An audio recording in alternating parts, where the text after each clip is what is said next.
Thank you. Be seated.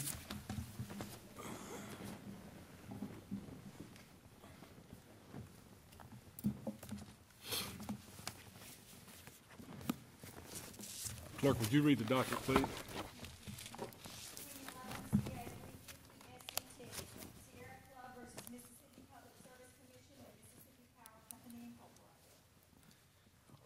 What says the appellant? And what says the appellee? All right. Madam Clerk, if you have other duties, you may be excused. I think he was going to. I'm sorry?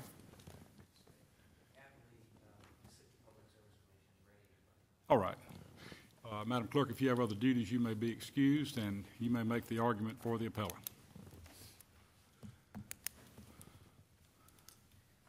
Thank you, Justice Dickinson. Robert Weigel.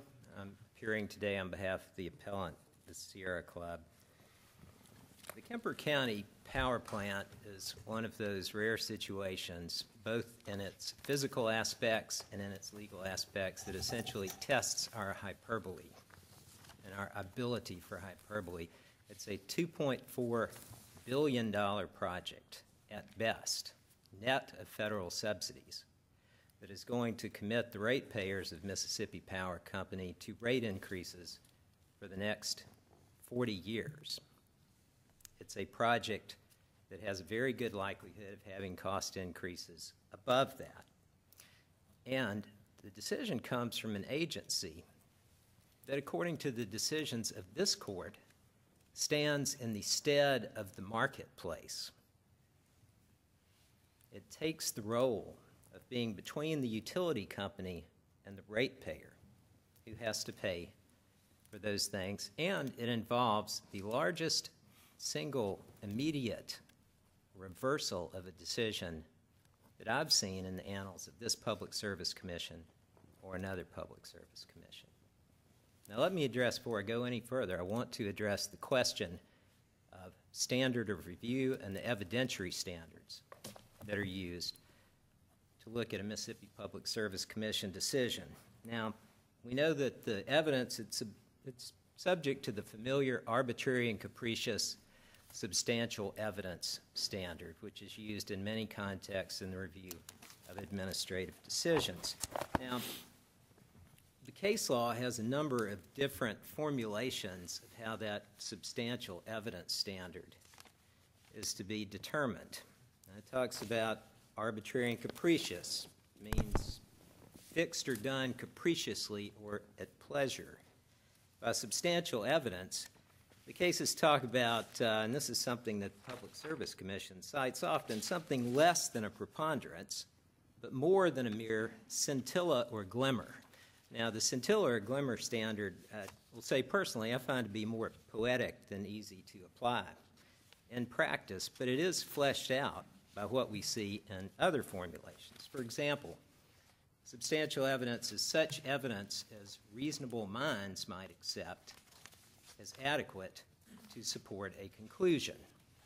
So a scintilla could be thought of as something quite small, something that reasonable minds would think of as adequate to support a conclusion. For example, a $2.4 or $2.8 billion conclusion, or even a $480 million conclusion, is going to, I would submit to you, that's going to require some evidence that you can see and really get your arms around. Now, that substantial evidence, arbitrary and capricious standard, that is a standard that is without question deferential to agency decisions. There is no doubt about that. The Sierra Club accepts that, but it is not a standard that is without content. As this court has said before, it is not a rubber stamp for agency decisions. And it comes with a price tag.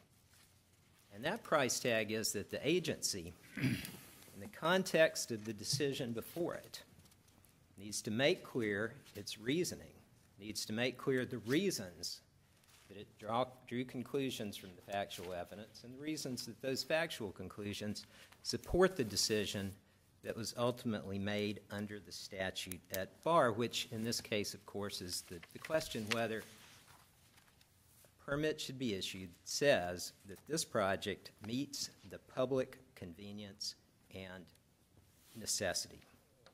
Now,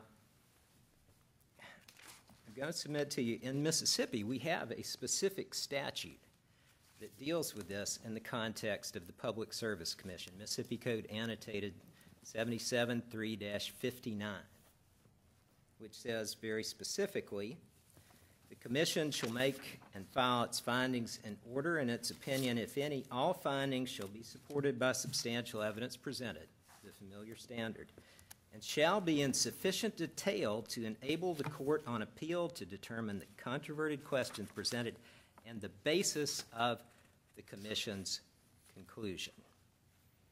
And I'm going to submit to you that in this case, that's not what happened. Now, also by case law, this court has addressed the question of adequate findings in the context of other administrative agencies as well as in the context of the Public Service Commission. And in the context of the Public Service Commission, the court has said that the Public Service Commission, this was a rate-fixing case, and fixing rates should evidence its expertise by incorporating in its order cogent reasons for its decision, based on findings of fact pertinent to the particular inquiry before it. In this case, a $2.8 billion 40-year project, which is going to raise rates by double digits for the ratepayers at a time when there's unprecedented uncertainty in the electrical markets. Now, and the reason is this standard of review is so important here, I want to spend a little bit more time on it. I think if you do not have a map, if you don't have guideposts that show you how, in a decision of this magnitude and complexity, the administrative agency got from point A to point B to point C to say this meets the public convenience and necessity, and if as the PSC says here on appeal, it's up to the court to go into that record and find a way to support that decision, that places this court in the position of exercising the expertise that the administrative agency ought to be exercising and ought to be setting out in the record. Let me talk for a minute about what the Public Service Commission said in this particular case. Now, Mr. Weigel, let me ask you a question. Yes. Now, it's obvious from what I've read from the briefs that there's a dispute, obviously, regarding the standard of review. Is it your position that the statute controls and not the, I guess, the ultimate fact finder test that is available or that this court has spoken to, as well as the conventional standard for fact finding in agency orders? So your position is the statute controls, and that's, and I'm sorry, that's 77-359. that's correct, Okay. Justice. Justice Pierce, the 77-3-59 as a legislative enactment does control. Obviously, it's up to the courts. It's Marbury v. Madison. The courts say what the law is. But I will also submit to you that 77-3-59 is not inconsistent with a reading of this court's precedent in that issue. And there are cases which talk about ultimate fact findings and that's all that's required in a particular case. And I think that's consistent with the administrative case law around the country and in the federal venue, which says if you can discern the agency's path, if you can make it out without having to have a whole bunch of findings, then you can affirm a decision. So it's not, the standard is not a straitjacket, I think, under 77-359 or under this court's case law that does encourage or say findings of fact are needed. I think the real question is, does it facilitate appellate review? Does it allow the court to determine why the agency made that decision? Does it not put the court, shouldn't put the court in the decision of having to go back through the record and make its own findings? I will note here that the Chancellor, although the Chancellor affirmed the decision of the PSC, one of the things the Chancellor said was there weren't any specific findings about how the conditions that the PSC placed in its order balanced the risks of this project. And I will say the Public Service Commission was extremely clear about one thing, and that was this is a risky project. It is a risky project. This is a bet the farm project, and it's not just bet the farm for Mississippi Power. It's bet the farm for the ratepayers too, because the ratepayers, and this is not the Sierra Club talking, this is the Public Service Commission's decision. Public Service Commission said, the problem here is, if this thing goes over budget, if we make Mississippi Power pay for it, according to Mississippi Power itself, the financial markets are going to say, whoa, we're going to downgrade your credit rating. You're not as creditworthy as you thought. You're at risk here. And that can affect service and the ability to build facilities in a cost-effective way, which gets fed through to the ratepayer. And if it goes over budget and the cost gets fed through to the ratepayer picks it up directly. So there's not, if a project like this that is doubles Mississippi Power's balance sheet, if this goes wrong, there's no way out for the ratepayer. It's a catch-22 for them. They're in one way and they're in the other way. And the Public Service Commission itself recognized that in its April decision when it found, and again, this is not the Sierra Club talking, this is the Public Service Commission, those uncertainties and risks of this project relative to the potential benefits are too high in number and magnitude to warrant a finding of public convenience and necessity, and the Commission went on to document 2 general sources of uncertainty, 10 specific uncertainties. Capital cost uncertainties were absolutely at the top of the list, but it also included uncertainties about regulatory regimes, uncertainties about an untested technology at this scale functioning as it was supposed to, uncertainties about whether the byproduct revenues, which make the numbers work on this plant, actually would materialize. So the Commission was very cognizant of that, and in their April decision, they said time and again, this project as proposed does not meet the public convenience and necessity test. And part of what they relied on for that is Mississippi Power's own testimony. I want to call the Court's attention to this very specifically. It's a table that we've often spoken of as the Anderson table. It's reproduced with some parts emphasized at page 18 of our brief with the citation to the record. Now, this table, when the Court looks at it, you're going to see it's a table that has... What's the page number that you're referring to, record number? The record number is in the public record. That is going to be 026464, and that is found in the Sierra Club's record excerpt. That is Sierra Club record excerpt 3, Justice. And if you would, as you make your argument, please give me the record page number Specific. of each record. I note, and I think you all realize that this record, in the years that I've been on the Court, which is now getting up to 8, I've never seen a more extensive record. I think this is about 30 times the length of War and Peace. And so therefore, I would be misrepresenting to all of y'all that I've read every page in the record at this point. I intend to, as I'm known to do. But it would be of great assistance to the Court if all that speak would give us these record excerpt pages so that we can hone in on those issues. Certainly, Justice. And again, that's Sierra Club's record excerpts 3, record 026464, and that's Mississippi Power's witness, Thomas Anderson. What this table shows, and it's explained in our brief, this is like many tables which were generated. This is a 16-cell table, and each cell represents a possible future combination of circumstances. Is this the same point that you say that the power company is relying on that table when, in fact, Roach testified that the inner 4 numbers don't work? I'm sorry, Justice. Is this the same table, the 16 or 20-point table? Well, there are a lot of 16 and 20-point tables. Mr. Roach Dr. Roach did a lot of them, and he did not look at what's looked at in this table. And this is the option of Mississippi Power itself, not someone else, building a natural gas-fired power plant. What Dr. Roach looked at in his report and his tables, and they're all laid out in that same 16-cell format, what he looked at was the bids that were put in by independent power producers who said, yes, we have a way to supply you electricity.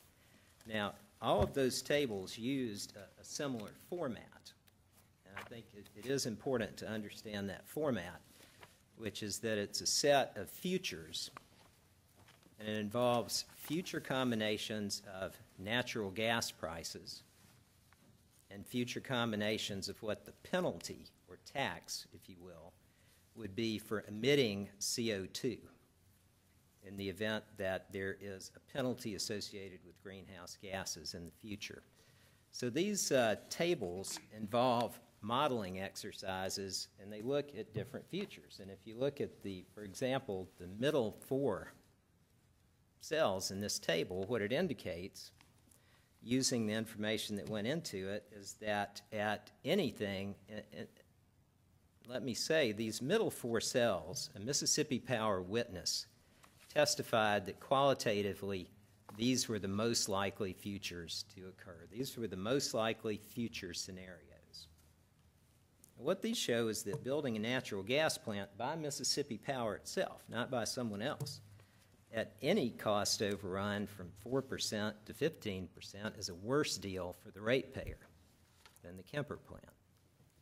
And this was extensively relied upon in the Mississippi Public Service Commission's April decision.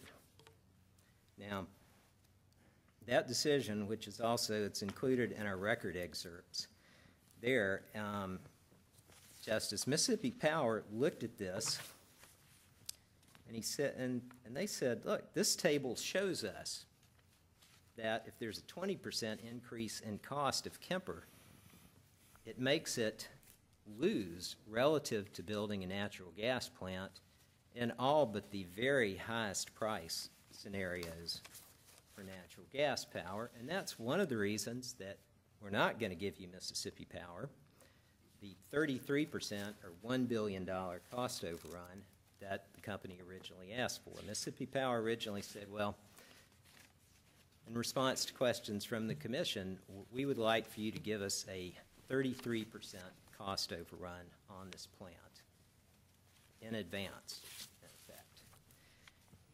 And what the commission said to that is, look, you said, Mississippi Power, in this table right here, that at a lot less than that kind of cost overrun, this thing isn't competitive with a natural gas-fired plant. And a natural gas-fired plant has much less in the way of capital cost risk, and it has less in the way of pollution risk, and it has less in the way of needing revenues from byproducts to make the numbers work. Mr. Weigel, I'm a little bit troubled, and it may be a question more appropriate for the other side, but in reading the April 29, 2010 order, which did not approve this project, and then reading the May 26, 2010 order, which is a short time frame, where it appeared, at least as I was reading it, that the commission still had concerns, but yet they went ahead and approved. I want to know what happened between April 29th and May 26th, because I'm having trouble discerning that from the record. What additional facts were submitted during that time frame which allowed the commission then to feel comfortable enough in the original concern was a risk to the ratepayers? What additional information, did Dr. Roach, for example, provide any additional information? Because I need help in trying to find that. And that may be a question better suited for them, but I'd like to hear your comments. Certainly. Justice Pierce, here's what happened. Between those two dates, Mississippi Power submitted a motion for reconsideration. What that motion for reconsideration said was, we cannot finance this project if you cap us at our cost estimate. The financial markets do not believe, in effect, that we can do this, that we can make this project work. That was the gist of that motion. Now, there was no new information from Dr. Roach. What the commission said in its original order again, was that we're going to put some conditions on this Let me project. interrupt you, because Yes, I Justice think you're Randall. missing a point. Justice Pierce asked him what hearings were held or what evidence was presented between those 2 points, not going back to the April 29th order. I don't find any evidence in the record there was any hearings conducted between those 2 dates, but I may be wrong. Justice, honestly, I don't remember if there was a hearing on the motion for reconsideration or not at this point. In terms of additional evidence that was submitted, I think there were 2 items that were cited in the motion for reconsideration, which had to do with some federal financing, and another item in which, in its May order, the commission said, well, these really don't change our analysis at all. And Well, so- maybe the Public Service Commission can address that when they speak, if they do. But Justices, in my attempt to find anything, including checking the docket of the Public Service Commission, indicates there's no minutes of any meetings between those 2 dates. I do not recall any, Justice. So you don't know, and we'll hear what the others have to say. And I'm afraid that if I'm saving time for rebuttal, that has to conclude my remarks. Thank you. Thank you, Mr. Weigel. Mr. Stone, you prepared to proceed? All right.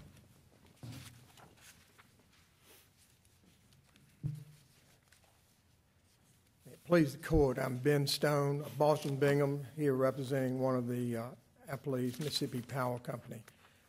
I'd like to say on the front end, if, obviously you know you can do this, but I'm going to have a presentation here. You can interrupt me at any time, and I'll go whatever you'd like to go to, and we'll do it that way. But I would like to kind of identify this project. This project is a clean coal project. It's the future of coal generation in the world. It's very clean. It's very friendly to the environment, and the fact that it's cold is the reason that the Sierra Club is here today. And it's also the reason that none of the other intervenors who violently opposed this project are here today or took any appeal. It works kind of like this, and it digs coal out of the ground, then it gasifies them without burning it, and it gasifies it into a gas that is going to feed into the boilers. And that gas then, as it's being gasified, strips out the impurities. And then we take those impurities and we sell those impurities like sulfur dioxide and those type of stuff. We sell those to aid the project.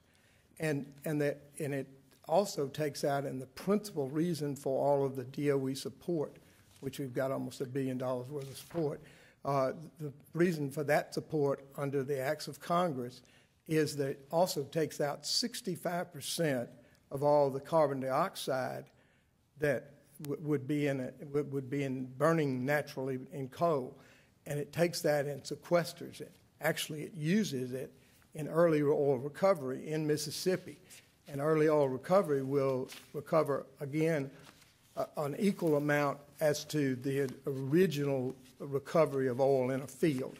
So it has all of these purposes there. It is a needed baseload resource for Mississippi Power Company. Our growth demands that we do that. The Public Service Commission had been conducting a docket for 2 years prior to this, trying to determine what the needs in Mississippi were for new generation. We participated in that, and then we took 3 years to analyze this project, the way it operates, the cost of it, how you would build it, where you would building, and all of that before we actually filed for the Public Service Commission. Would this be a good point to ask you a Yes, question? sir. Yes. Assuming, just for the purpose of my question, that all that you say is correct, and it's a wonderful thing, and it will be good for the environment, all of that. What we're faced with here is a decision by the commission that's been challenged, and we have a certain requirement that we have to live by in reviewing that decision. And Mr. Weigel raises the point, and it's a good point, that we have a statute. It's 77-359 that says that the commission's order in finding or in issuing the certificate, that the commission's obligation, its responsibility, is to present its finding in sufficient detail to enable the court on appeal to determine the controverted questions presented. Now, there are two things that I don't want to mix up here, Mr. Stone. One is the standard of review for determining whether or not the commission's decision is supported by evidence. That's a task in and of itself. But this statute goes further than that. It deals with something other than the commission's decision. It says the commission shall make and file its findings in order and its opinion, if any, all findings. It's not now talking about the decision of the commission, but the findings, the things that the commission finds, have got to be supported by substantial evidence presented and have to be in sufficient detail to allow us, looking at 37 or 38,000 pages of record and all of the briefs and all the things that have been submitted, we've got to go through all of that and say, when the commission makes a statement in its order that the risks are balanced here, I need to know what they're talking about. How much risk? Where does the risk come from? How much more risk is there when there's another $1 billion or $500 million? All of the things that I guess anybody would want to know in trying to determine what really is the effect of if the cost does increase $1 billion. What kind of risk is that? And maybe it's none. Maybe that risk means another $1.25 on my power bill. I don't know. But I'm just saying to you that what I'm struggling with, and I'm not necessarily speaking for my fellow justices, what I'm struggling with is in looking at that commission order. And I'm not going to represent to you that it's not in the record. I haven't read all the record either. It's a long, long record, and y'all have submitted a lot of stuff. It may be there. But so far, I don't find anything in the commission's order itself, and haven't yet found in the record what it is that would help me understand the commission is justified in making this factual conclusion that the risks are now balanced, or it's not too much risk, and therefore we should issue this certificate. I'd like you to speak to that, because that is the big issue hurdle for me in order to get into this case. Justice Dickinson, that's a very good point. I'll take it first as to the evidence in the record, and I'm going to cite you to the record from 29-233 to 29-604, and I'll take advantage of these are the post-hearing briefs that we sent, and also our motion to reconsider. And we've outlined all of those matters in there. It's very obvious to us as you look through the record that all of these matters are in fact supported, and I think we've put those in our briefs. You asked the first question, though, what is the standard? Not the standard of review, but the standard that the Public Service Commission has had to follow. And that standard, I disagree very much with Sierra Club on this matter. That standard first is 77-359. Does that apply? And we think it does not apply, and I'll get to the reason in just a moment. But the real basis is we think that when you look at the record, all of the support for these matters are in there. And the court has outlined these, and I'm not going to go into and read those facts, but these well, let me interrupt you, yes, because what you're saying may be right. Yes, sir. But the problem is, and I know that the commission's attorney is listening, but the problem is this. If these statements the commission made in its order is supported by evidence, why did the commission in its order not say it's supported by evidence rather than simply saying, I want you to hear what I'm reading when I read this order. This is what it sounds to me like. The commission said in the beginning, this is way too risky, this is a problem, It submits the ratepayers to too much, all the things that are written on that and in the orders. The power company then makes a submission to the commission and says, you don't understand, we got to have these concessions in order to get financing. We have good reasons why we need to run this risk. Not, you don't understand that there isn't as much risk as you think, but you don't understand there are good reasons why we need to run the risk. The commission then reads it and turns around and says, oh, you're right. You do have good reasons for running this risk. We're going to give you the certificate. And see, I'm not telling you again, I don't misunderstand. I'm not saying that there isn't some evidence to support the commission's statement that the risk is balanced, but they don't say that it is. All they say is that there's a reason why we should run the risk now. And I want you to direct me to this evidence. I will, and that is outlined in the record that I gave to you there. But I will say this: what happened here is the commission, with everything that went on, and this has been the most litigated matter in the history of the Public Service Commission. I've been there for 40 years. And we had experts from every area. Everybody had an expert, and the commission had their own experts, and then they had an independent expert. And we'll get that in a moment. And they analyzed all of these documents, and their independent expert is the one they relied upon for setting the cap. Now, what happened between, and I'm going to take up on Judge Randolph's question a moment ago. What happened between the first order, let's take the first order itself.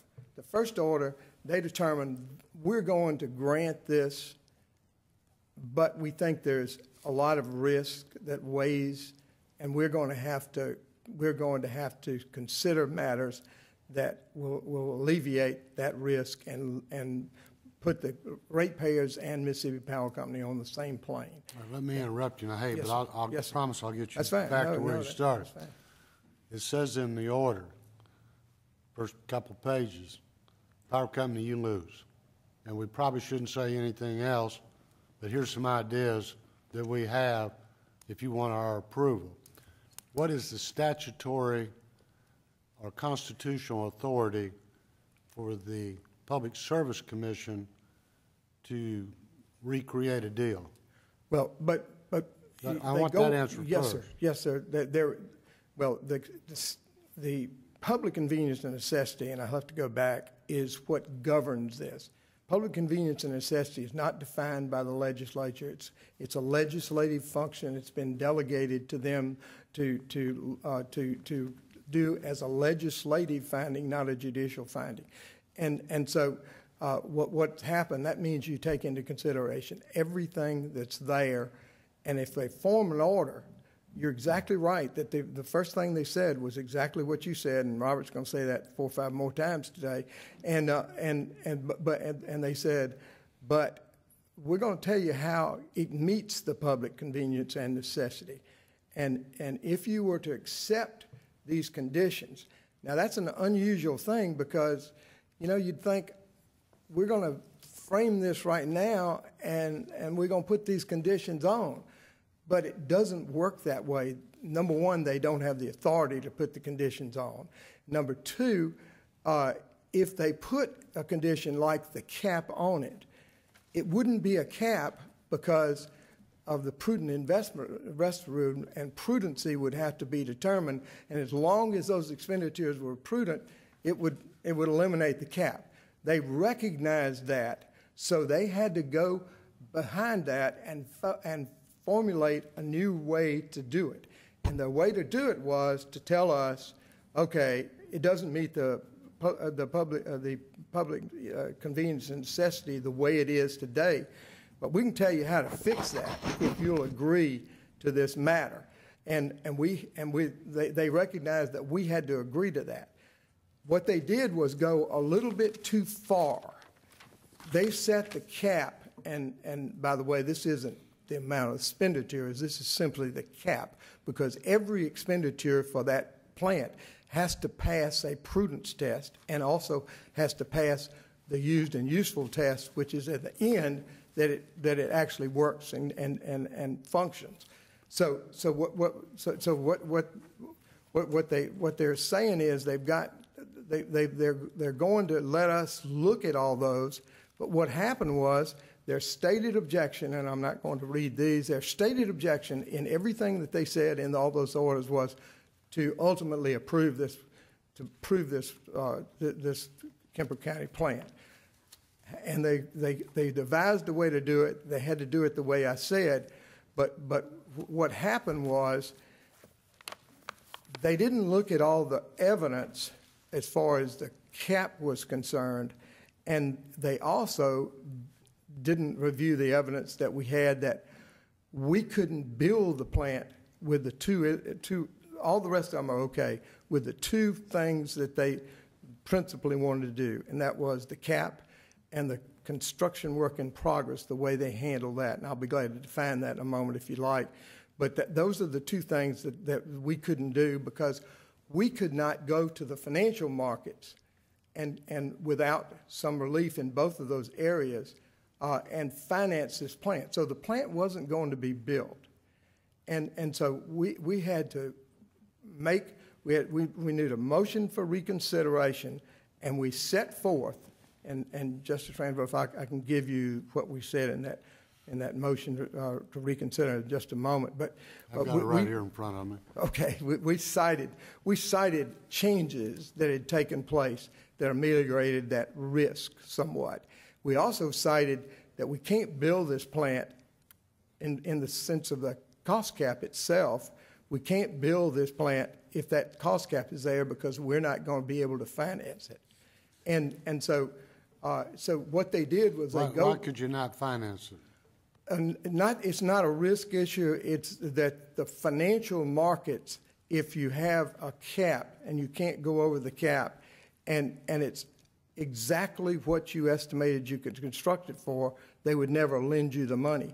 We had an expert, a financial expert, Mr. Federer, who testified to that, and also Francis Turnage, who is the CFO of the company that testified. So we couldn't, it's not that we had too much risk to finance it. It was that just if you don't have the latitude, you can't do that. Why can't the company just issue bonds or issue more stock to raise money? It's the same thing, Justice Randolph. It's financing can be bonds. It can be anything else. We finance with a mix of equity and debt for the plant. What's the risk to the shareholders in this deal? The risk to the shareholders, well, the shareholders are always going to be responsible for it.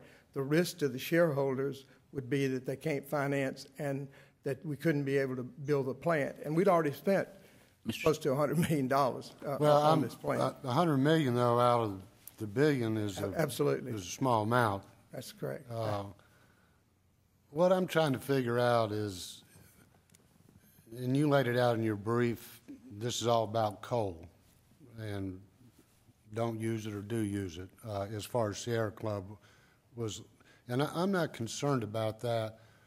It seems to me that when I look at the initial right of appeal in 77-367, where this case gets appealed to the Chancery Court and then ultimately to this court in the succeeding statutes, that what a court does, because I'm not here to second guess what PCS thinks or the power company thinks or the Sierra Club thinks.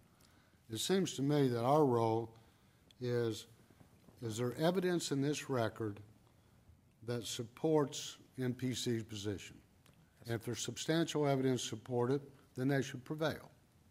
Do you agree or disagree with that? I certainly do. I certainly do. And let me precisely in the record, yes. And then the next thing that is laid out for courts to look at, unless the evidence, as Robert mentioned, the scintilla evidence, well, that wouldn't ever satisfy the manifest weight of evidence rule, so we can throw out the scintilla rule unless there's some evidence but substantially more evidence going the other way. And then the next thing a court is to examine is, did the Public Service Commission act within its statutory authority and jurisdiction, and then finally, where there's been a violation of the constitutional rights of anybody involved in this. And I don't recall, did neither side raise constitutional rights in this case, did they? No, sir, they did not. Since the decision-making here is, as I described it, it's a legislative function. They have to support it. And going back, if I may, unless I've done that, and going back, we disagree that Section 59 is the one that controls here. What section controls according to you? Okay, according to us, the AAA answer phone decision is the one that controls here, and if I might, that's the ultimate fact finding that has been mentioned here, the ultimate fact finding standard, and in the AAA answer phone, and it's quoted in our briefs extensively, and also in Sierra Clubs. The AAA answer phone case is a certificate case just like this one. This is a certificate of public convenience and necessity as to whether we should be allowed to build the plant or not build the plant. That's the whole issue here. And in the AAA answer phone case, they... Well, let me stop you right there. Yes, sir. It seems to me there's more than just build the plant or don't build the plant. No, sir. No, sir. If I understand, according to the commission orders, they've never allowed financing of a plant like this. The CWIP is different. Yes. Section 101 through 105 was not even in existence when AAA answer phone come down, where the legislature's trying to dictate that ratepayers have to pay for electricity they're not receiving. They have to pay something else, and that's. I'd really like you to get into that yes, discussion. Yes, sir, I will. I will get into that. Concerns me. Certainly, I'll do that. It's really not that. When I said it's either build or not build, that's it. But there are the other issues, and I'll go to the Baseload Act, is what you're referring to, 101, except. And the Baseload Act was passed to encourage baseload plants being built in the state of Mississippi. It's limited to a qualifying plant that's a coal plant that's a baseload plant. In other words, baseload just means it runs all the time. It's cheap enough that it's the lowest cost on your system, so it runs whenever it's available. It also includes nuclear, and nuclear is the same exact thing. If you look at Grand Gulf, it's the same exact thing. Grand Gulf runs all the time because it's the cheapest thing on the middle, now the energy system. And that's what they were doing. But they did not dictate to the legislature. They just had a policy decision. And they recognized to the Public Service Commission, they recognized, the legislature did, that they were giving a legislative mandate to the Public Service Commission not to allow this to be used, but to be used in their arsenal of things. They didn't mandate it. They just gave them the authority to give CWIP treatment in that. And let me explain. We're talking, I really was going to do this much later, but CWIP treatment, construction work in progress. It's not unique to any plant that's ever been built in the United States. It's only unique in allowing one further thing. Your financing on your construction is going to be paid. Is going to be paid to the utility regardless. If it's not paid in cash during the construction, it's accumulated.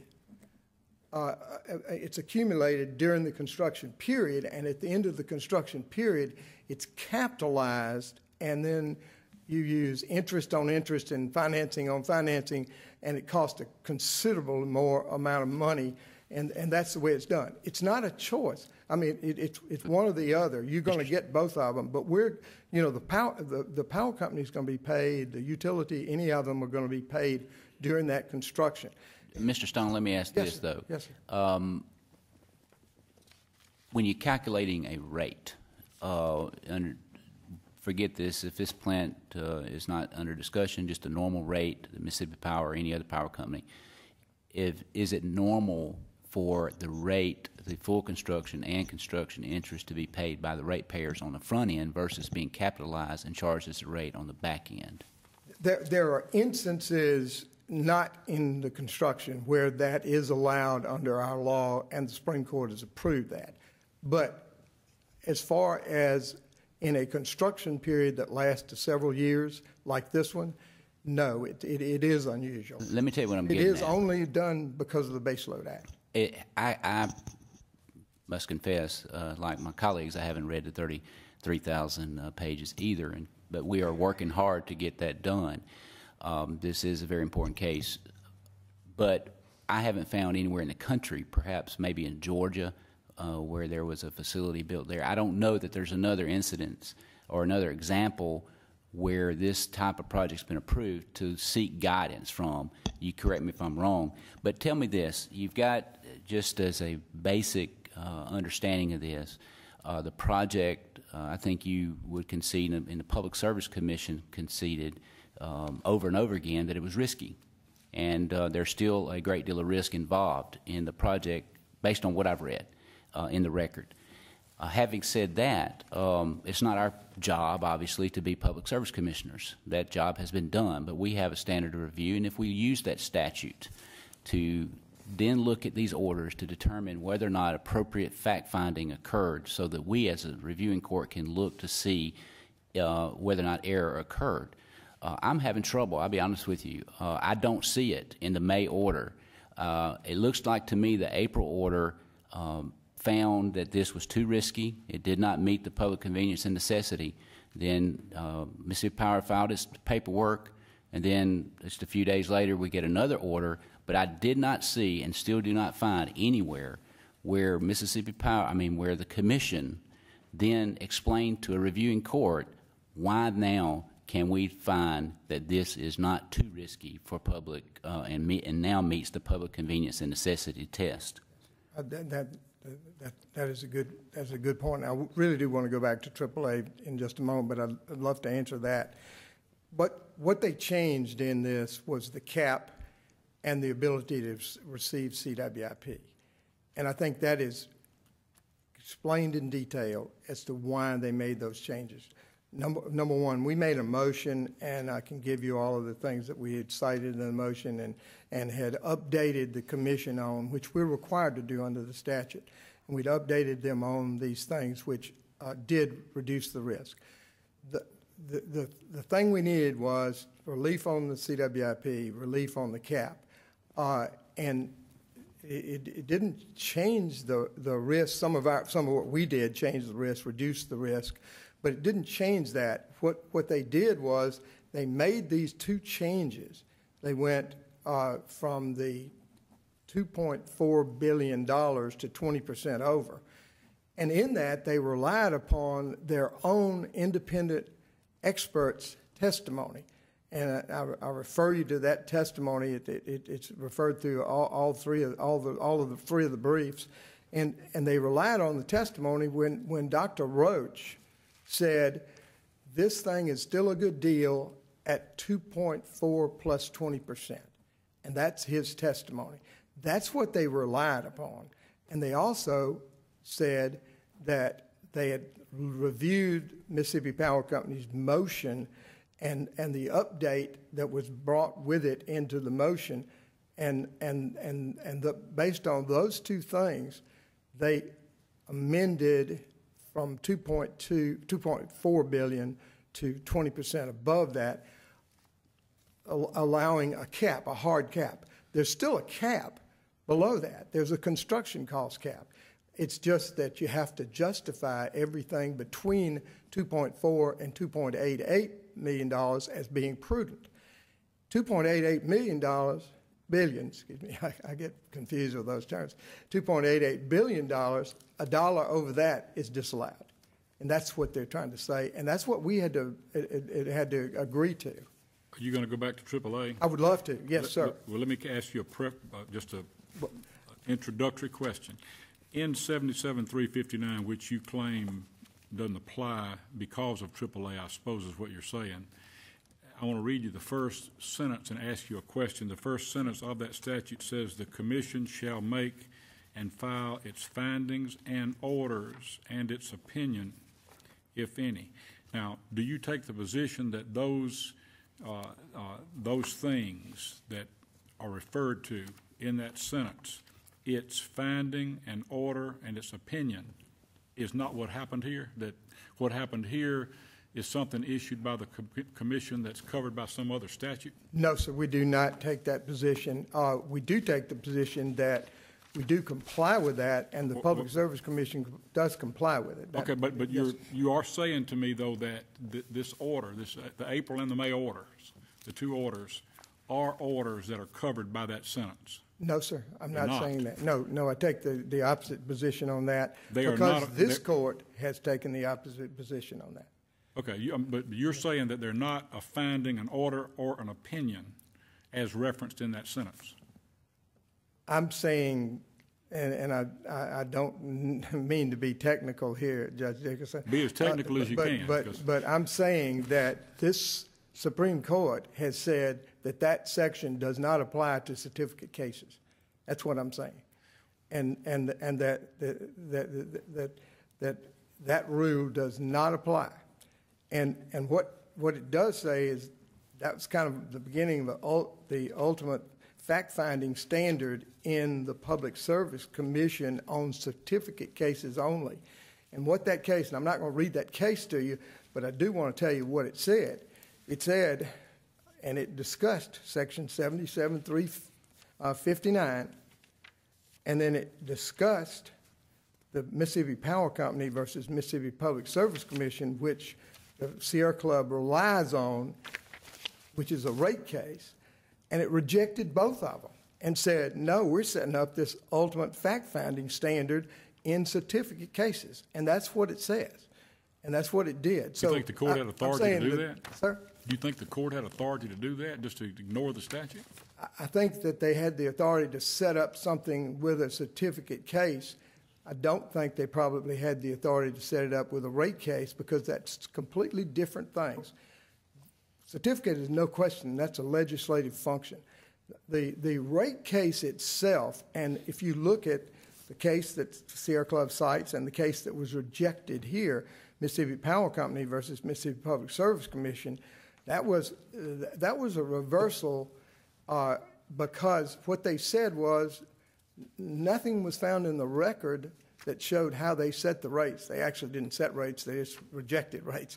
But nothing was found in there, and that in order to find, and this is in the rate case section of the Public Service Commission, in order to find a new rate, then the Public Service Commission has to set a rate base, they have to set the expenses, they have to set a rate of return, and all of those things, so that you can look at it and see whether it's correct or not. And without those things, they can't set a rate.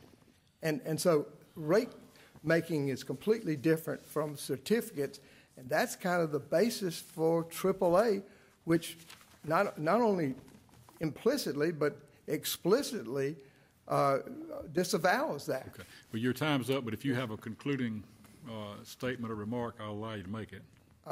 No, sir. We do believe that the standard that the Public Service Commission met the standards here, and I think we can show you that.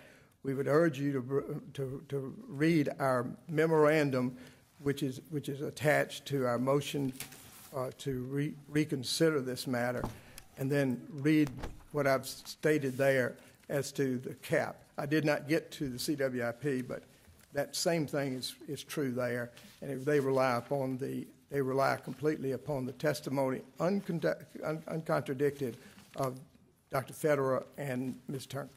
Thank you, and we'd ask you to. I'm going to ask you a question. Yes, sir. I do want to know what's included in CWIP. So tell me what items that the company believes that they're entitled to request payment for in advance on CWIP. I think it's just a little different. If I could explain that. I've explained to you what CWIP is, and what Mississippi Power Company asked the Public Service Commission to do would be to set an irrevocable and unconditional grant of CWIP, 100% for the entire time. When we went back in and showed the changes that have taken place, our motion to reconsider, and showed that with that, just with that one thing not being there, we could not finance. The Public Service Commission came back. They didn't grant us CWIP. What they stated was, okay, we're going to reconsider that, but here's what we're going to do. We're not going to allow you any CWIP in 11. We will allow you CWIP in 12 and 13, but only on the condition that you come back in here and prove that allowing CWIP in 12 and 13, and you have to do it continually, is to the benefit of the ratepayers, and then show that cash return is needed in order to keep your credit score up. That's the two things they did. So they really didn't change a lot in CWIP. In the proposal, is there plans to offer the benefits of this project to other than Mississippi Power ratepayers? Well, yes, there are benefits, of course, to the Mississippi Power Company ratepayers. But I'm talking about other than them. Yeah, the other benefit would be that we have entered into an agreement, which is in the record. We've entered into an agreement with South Mississippi Electric Power Association, which serves all of the electric power associations in the state, or most of them. I'm sorry, not all of them. And we've entered into an agreement by which they have agreed to buy 17.5% of this plant. They did an independent evaluation of that to determine whether that was a good deal or not, and they have entered into an agreement with us. It is pending before the Public Service Commission right now to approve that. What I'm getting at is this. Obviously, the Mississippi Power ratepayers are financing the project. Yes. And in the event that Mississippi Power then profits off of this project down the road, will the ratepayers benefit from that, or will the stockholders benefit from that? Any of those profits from that will go into our rate calculations, and if we make more money than we were, that'll be calculated and it'll be given back to the ratepayers. Okay. That they will be the ones that profit. Thank you. Thank you, Mr. Stone. Mr. Matheny?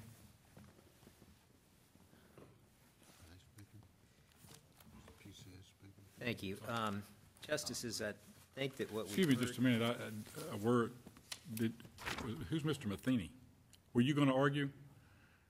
Yes, we had an agreement to split the time for the argument. Mr. Stone used all your time?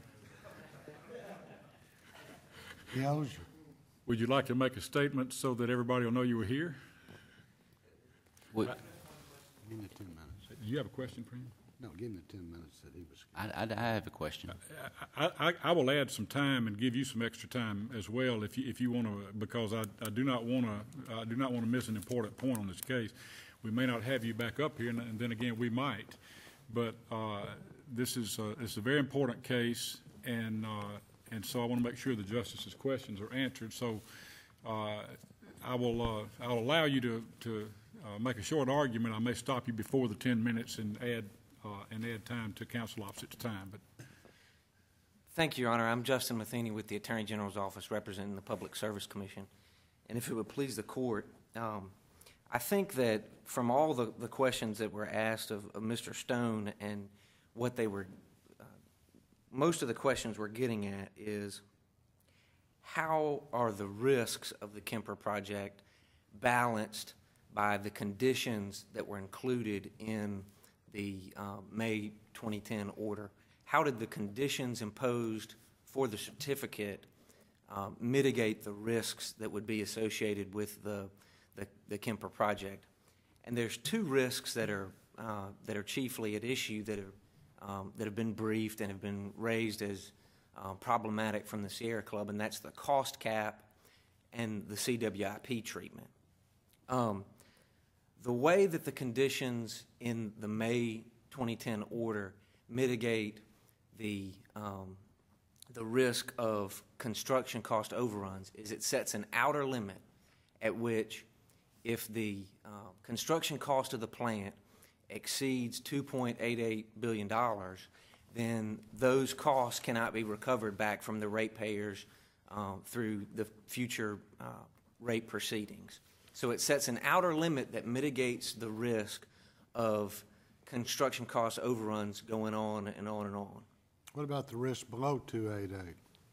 The risk below 288 is covered by rate-making procedures that will take place both before and after the plant is built, where the commission goes in and does its prudency reviews, just like it does in any other rate-making case. Do you think, since you're representing the agency, as you're coming from the AG's office, that the language of 105, as I understand, you say two risks were at issue. One of them was CWIP, and you feel like the new order mitigates that risk.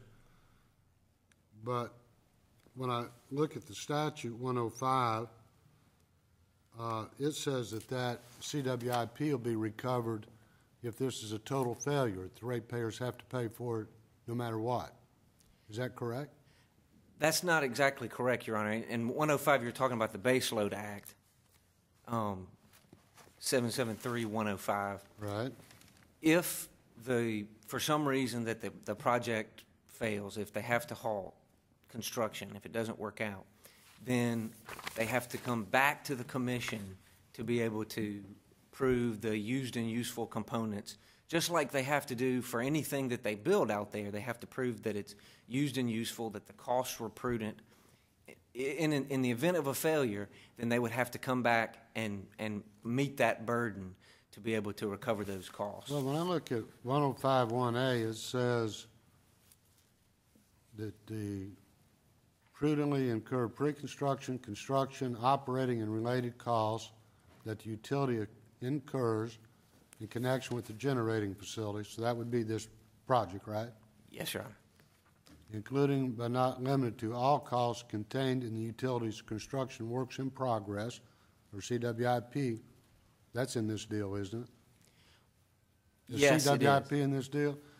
And then it goes on to say whether or not the construction of any generating facility is ever commenced. Now, this one's been commenced, I think, or completed. So that's what I'm trying to figure out. How can a ratepayer be forced to pay for a project that's never completed? Well, I think what's important with respect to the QIP on that point is what Mississippi Power is being allowed to recover is the financing costs. In other words, at the beginning of the project, they have to go out and get the financing. You heard Mr. Stone talk about how that was a difficult process and all the things that had to come into play. And at the beginning of the project, they incurred these financing costs. The first 2 years or so, up through 2011 this year, those financing costs would be offset by federal tax credits, grants, and other incentives. And if it's not? Well, it has been. Pardon? It has been, Your Honor. It's already been done? Those tax credits and incentives, the company was able to obtain those to be able to offset the need for. So we're past the promise stage of actually received those benefits? As I understand it, Your Honor, since the order has been entered, they've obtained the. That's the $296 million or $396 million? That's correct. Is that correct, Mr. Stone? 296 plus 4, no, plus, I have 270 grants, 400 in investment. So that has been received now, which is not in the record, but. All the investment tax credits were received before the May order. The grant funds have been procured during construction. So you get through 2011, and it's 2012 through 2014 when the QIP will be recoverable. And again, what would be recovered is the construction financing cost that Mississippi Power is seeking. And the reason that's important, and this is how I analogize this, because admittedly this is a hard concept to be able to understand, but and at the risk of oversimplifying, it's like this. When I went to law school and I had to take out a loan to be able to pay for my law school tuition, the law school tuition, as soon as I took out the loan, the interest clock started ticking on it. And it started compounding, and then when I finished law school, and after you get through the grace period, you start paying on the loan. What QIP allows Mississippi Power to do is it allows to build into their rates the cost of that financing and keep the interest from compounding while the plant is being built. So in the long run, and this is cited in the order from the commission, in the long run, it ends up saving everybody, the ratepayers and Mississippi Power, ends up saving the ratepayers $500 million in financing costs because they're not letting that interest compound between 2012 and 2014. So my grandchild gets to save what I have to pay today. I won't be around 40 years.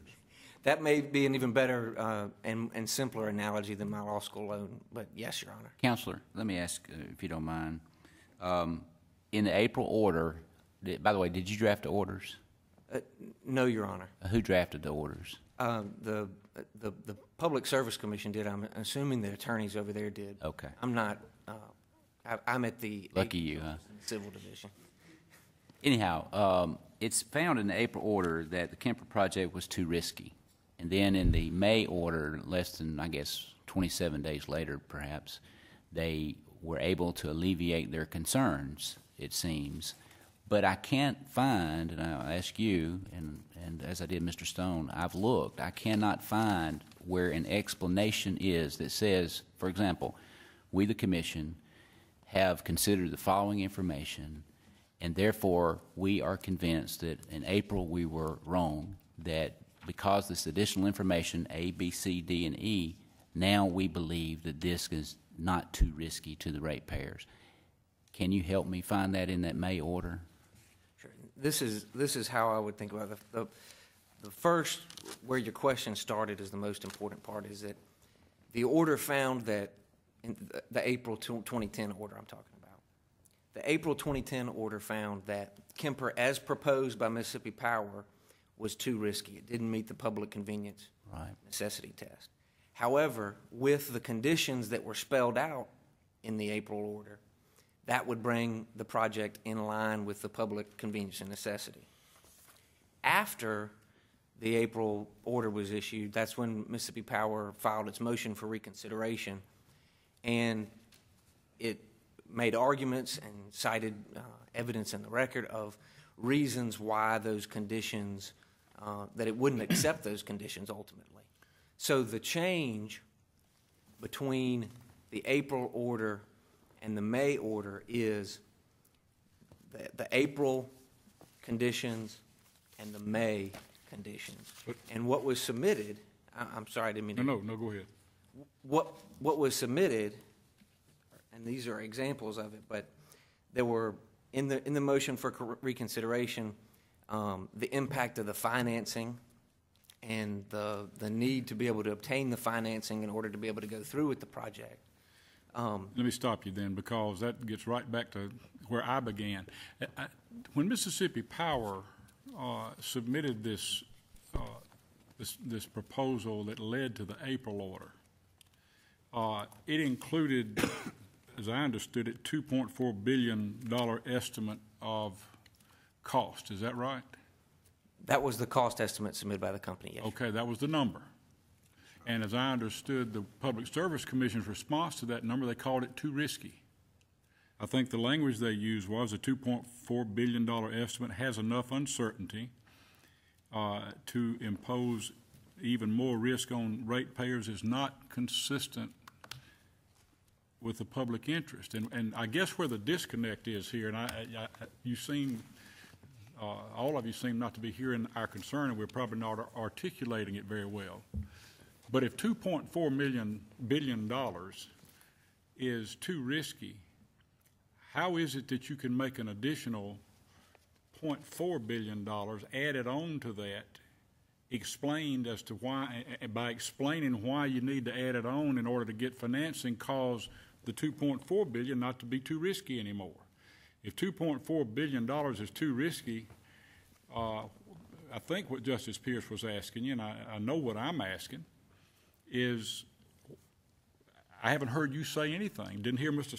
Stone say anything that I quite am understanding yet as an explanation of what happened after the April order with respect to the submissions and the conditions and the rejection and the new conditions and all of that. I don't see anything that deals with the risk of the $2.4 billion. I only see that the commission said, well, with respect to this additional money, we'll let you raise your estimate and let you collect $2.8 billion or estimate it, so long as there are certain safeguards built in so that you don't get it unless certain things happen. Well, how does that affect the risk of the $2.4 billion? Because it just seems like the commission was saying, that's what I said in the very beginning, I still don't understand it. It seems like the commission was saying, since you've got good reasons, now you've given us good reasons that you need to get financing, that explains. And so we can now say it's not too risky, as opposed to somehow reducing the risk that associated with the $2.4 billion. What reduced that risk? The $2.4 billion risk was reduced by that being the cap figure. In other words, if the construction costs go over the $2.4 billion, the conditions in the April 2010 order would prevent those from passing through to the ratepayer and being collected as rates. Now, what's important to realize when you're talking about the May condition of the $2.88 billion, the 20% increase, two things that are included in that condition mitigate the risk. Of the $2.4 billion? Yes, no, of the 2.88 billion. Well, I don't want to waste everybody's time because I've already heard that, and I've read it. But you still aren't telling me, I don't think, and it may just be me, but I'm still not hearing when we talk about the $2.4 billion, forget about the 2.8. We talk about the $2.4 billion, the commission called it, quote, that it has enough uncertainty to impose even more risk on ratepayers is not consistent with the public interest, that because of the risk on the $2.4 billion, and I haven't heard you say anything that reduces that risk. And I know you're over time, and we've been here a long time, but if you have something that zeroes in on a reduction of the risk presented by construction costs of $2.4 billion, which is a lot of money, compared to the Mississippi Power Company's budget, compared to the budget of the state of Mississippi, that's a lot of money. And I don't know, I don't understand what the commission learned that caused it to say, okay, the $2.4 billion is no longer too risky. And I apologize for the disconnect. As to the $2.4 billion risk, you have the cap, but there's something else as well. In addition to the hard cap that is the subject of the briefs and that we've been talking about here today, you also have operational caps and guarantees that are built in as conditions that help mitigate that risk we're talking about. And the way that those work is that Kemper gets built and it comes online. If it doesn't perform the way that Mississippi Power has represented that it will perform, if it doesn't have the output, if it's not as efficient as they say it will be at certain points in time, then the commission will deal with that through its rate making in the future. It's not just the prudency reviews that are the backstop, it's the operational caps and guarantees that make sure that the ratepayers are not paying for something that got built and doesn't perform and is not efficient as it was represented to be. In the April order, it says, for example, one of the things that concerned the commission was first-of-a-kind technology. That has nothing to do with the cap. Where in the May order do they address that concern raised in the April order? what new information was available to the commission to be able to say, okay, we can sleep well at night regarding the first-of-a-kind technology. You know, we're not the Public Service Commission. We can't make that decision. They've made that decision, or at least 2 out of 3 made that decision. But my point is, we have to, as a reviewing court, look at the record and look at the orders to determine whether or not the standard of review is met, not whether we would have made a decision one way or the other. And so we have to look at what the May order says in relation to what the April order says, and what is in the record between those dates to allow the commission to say, okay, reviewing court, we set out these concerns, we found it to be too risky, now here we sit 27 days later, and we find that not to be a problem any longer. And granted, I understand the conditions, but it seems to me the commission should have gone a step further and explained more as to what those concerns were initially and how they had been met in more particular detail, is what I'm getting at. There's no question in there. I'm just stating my concern. Okay, your time is, any other questions, Justice Randolph? Thank you, sir. Weigel, we will entertain your argument until you're too tired to stand. I think that puts me at the end of my argument, Justice. We'll just address a couple of questions, and hopefully we'll not need to take off any extra time at all. I guess one of the virtues of being where the buck stops on cases like this is that we can talk about the policy behind standard of review and the policy behind the statutes and the policies under which the Public Service Commission operates. The problem with an ultimate fact-finding standard like what Mississippi Power and the Public Service Commission argue for here is this. In a situation like this one, again, this is not a power substation and it's not a change in zoning of a lot. It's a 2.8, actually almost 3 billion, extremely complex, first-of-a-kind project, which, you know, Mr. Stone is a very respected friend of mine. I said hyperbole fails us. He says it's the future of clean coal in the world today. It's an extraordinarily complex project. For something like that, to simply say, yes, you can say this meets the public inconvenience and necessity standard, and when it is appealed by the Sierra Club, then it's up to you, justices now, to go into the record and find some place where you can find some evidence that you can find that the Public Service Commission interpreted or made a credibility determination on or put together in such a way that would ultimately support that decision, again, puts you in the position of exercising the expertise that the agency itself is supposed to be exercising. And I'll tell you why. Go ahead, Justice.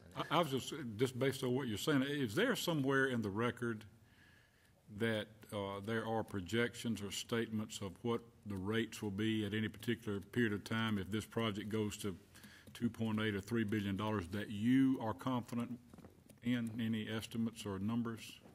The estimates are very difficult to tease out of the record, and that information was designated as confidential in the record and was not released. You raised that on your appeal, but you did not, or maybe I shouldn't say did not.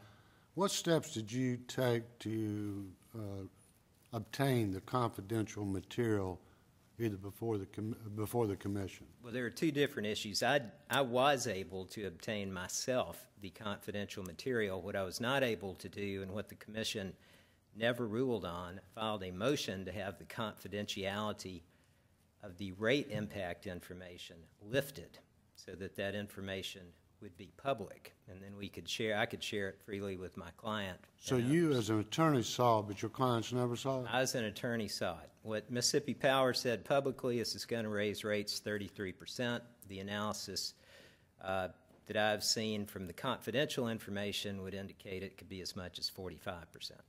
So, well, I guess I'm a little confused. When I looked at the April order, it talks about the history of the case on page 7, and it talks about notice being given. through the Clarion Ledger, the General Circulation Jackson, then the Meridian, Jasper County, Kemper County paper, and the Clark County paper. Reading elsewhere, Mississippi Power serves, I think, the 23 southeastern counties in the state. That's correct. What publication was made to the ratepayers?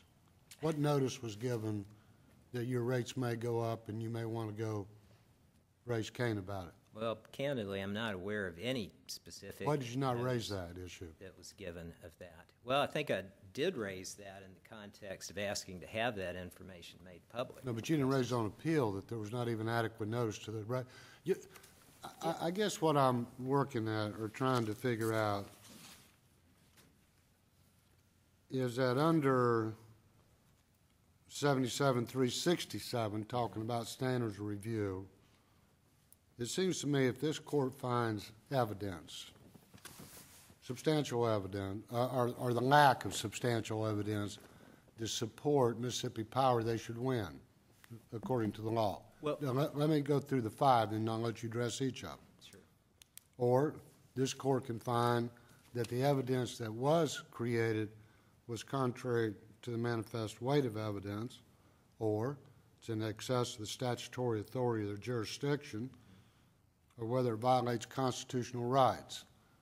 Now, this court, in my opinion, is limited to those five things in looking at not second-guessing the commission where they ought to, or whether they agree to allow them to burn coal or not burn coal, or whether they do it through a gasification process or not.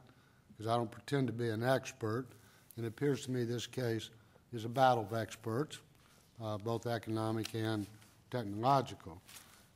But what I do see as my obligation sitting up here is to make sure that the government agency charged with this responsibility doesn't pull a Solyndra on the ratepayers of Mississippi, or that we don't see another beef plant. And I don't have personally the greatest deal of confidence in government deciding what's best for individual citizens always. And as we can see by MF Global and the Keystone XL project and everything else going on in Washington. So, but I am going to zero in on those five things that I mentioned. And that's the things that it seems to me that you could argue all day long about whether this is a good idea or a bad idea, or is it too risky or not risky enough. But absent their failing, or you pointing out to me their failure to these, it seems to me as a court that's not our business. Good. Yes, Justice, let me, here's the way I think that works. Let's take the first one, the substantial evidence standard, which I think is closely related to manifest weight of the evidence, but I agree. the different standard. The substantial evidence standard, again, is defined in a number of ways. One is, what would reasonable minds take as sufficient, right, to draw a conclusion? And what the statute says, I don't think you read that in isolation from 77-359, which says that you need to be able to tell what the basis for the conclusion was. Because if what you got is a finding, again, that it meets the public convenience and necessity, you got to figure out what that is.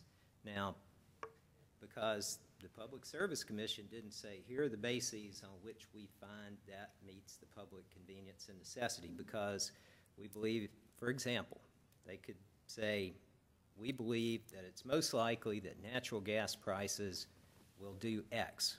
And then you can look at the record, and yes, if there's substantial evidence in that record, if there's evidence that a reasonable mind would take as sufficient to support that, I'm out of here. I don't have anything to argue about in this appeal. You could say, based on the evidence that we've seen, the capital cost of this project is likely to be X, $2.4 billion, $2.6 billion, $2.8 billion, $3.5 billion. You look at the record, if there's substantial evidence, and of course here, Public Service Commission said, well, the only evidence is what Mississippi Power put in, and that's that it ought to be $2.4 billion, as much as you could possibly spend on this net of the federal subsidies. So you go through, I think you have to have the basis for the conclusion. And then, Justice, you look at the record. That gives you the ability to look at the record and say, and they say, okay, this is why we found that.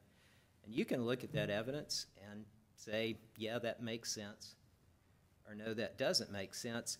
If you don't have that, and I think this is what Justice Dickinson was talking about here, if you don't have that, you're put in the position of having to go back and assume credibility determinations, the weight given to particular witnesses' testimony, the weight given to an expert report. You have to resolve the question. For example, Mississippi Power and the Commission here say, well, the reason they gave the extra $480 million in the 27 days there is that they relied on Dr. Roach's report where he said, well, with plus 20%, this is a good deal. Well, that evidence was already in the record when in April they said at anything over $2.4 billion, there's just no way this works. So you've got to come up with a reason they decided, we're going to credit that testimony. And then in the April order, they also said, Thomas Anderson, Mississippi Power's witness, said with a 20%, with a cost overrun less than 20%, a natural gas-fired plant we build ourselves is a better deal for the ratepayer.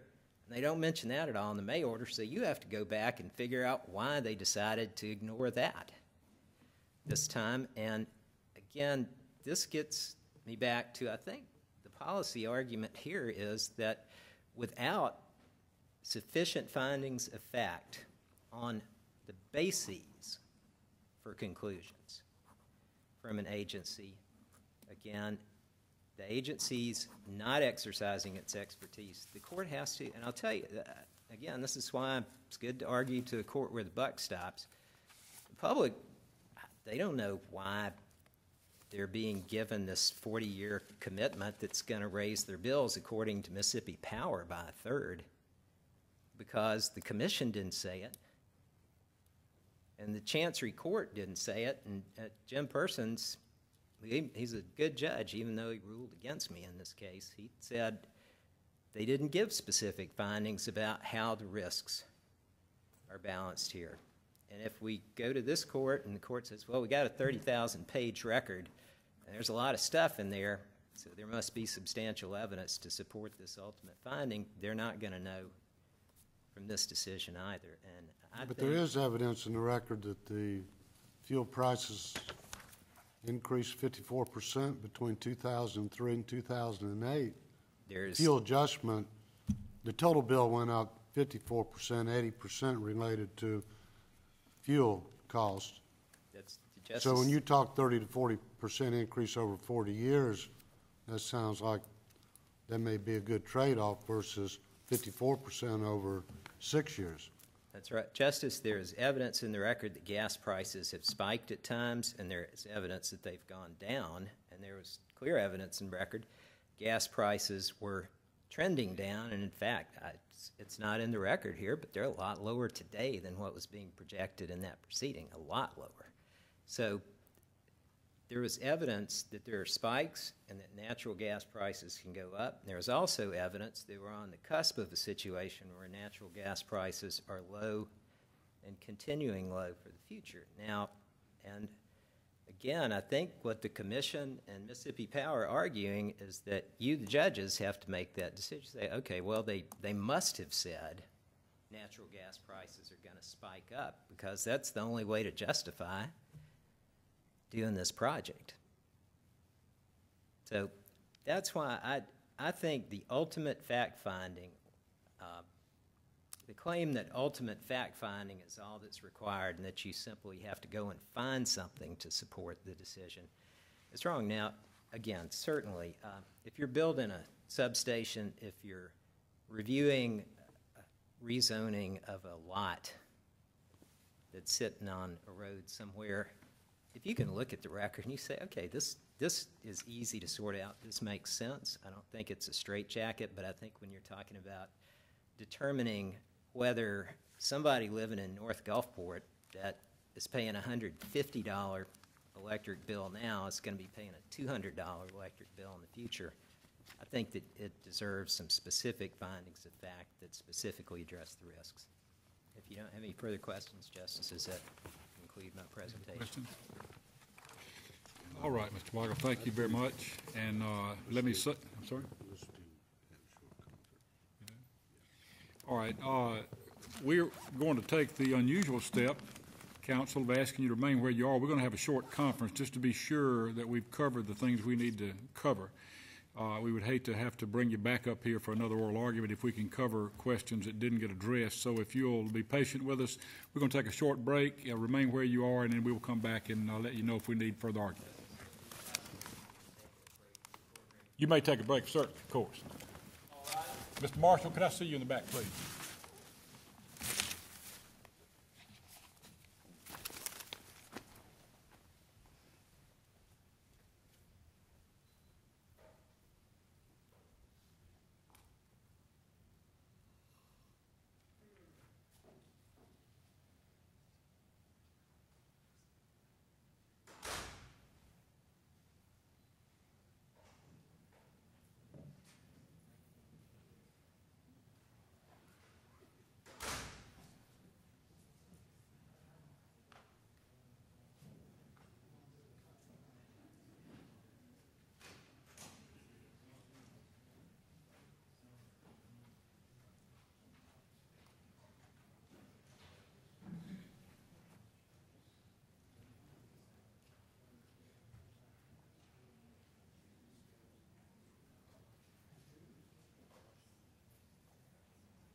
Thank you. Be seated. The court wishes to thank you for your patience. This has been an unusual argument, but this is a very important case, and that's not to diminish the importance of other cases that come before the court, but it's a complex case, affects the lives of a lot of people. We have a large record, and we want to be very careful with our responsibilities here. And so in doing so, I'd like to say to counsel that we intend to review the video of today's argument carefully and look at your briefs again carefully and the record. We may request additional briefing on certain points that we want clarified.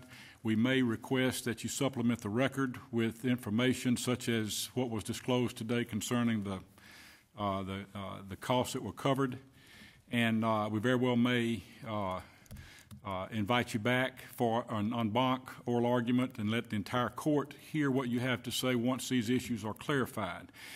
We do not intend to drag this out. We're going to try to do it as expeditiously as possible, but we are going to carefully review this record because, as I say, it's an important issue to many people, and we want to make the right decision here. And you've raised a number of important points. I want to thank all counsel for the excellent briefing, excellent argument, and you've given us a great deal to think about and to look at, and we're going to do so carefully.